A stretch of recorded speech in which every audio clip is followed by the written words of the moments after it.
Hello everyone, this is Astrid with Kanen Coffee, and I've got this quick mill espresso machine here. It was leaking from a hose that went to the pump, and I fixed the hose, resolved the leak, and also gave the machine a tune-up while it's here. So that just means I descaled both of the dual boilers in the machine.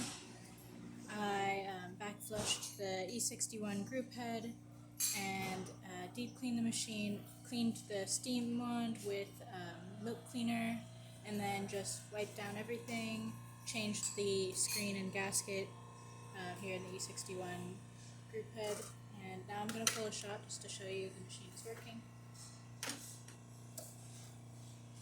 Now the customer didn't bring a portafilter with the machine, so this is just one that we have in-house.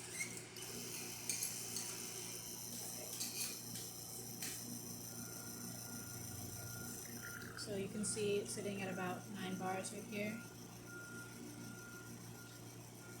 And this is just our test coffee, so it's not perfectly calibrated to the machine, but just for demonstration purposes, you can still get a pretty good shot. Oh, here we go.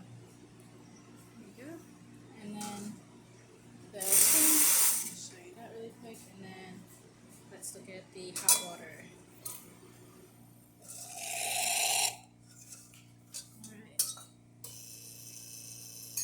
So that's about it for this video. If you like the video, please subscribe to the channel and hit the like button. Thanks for watching.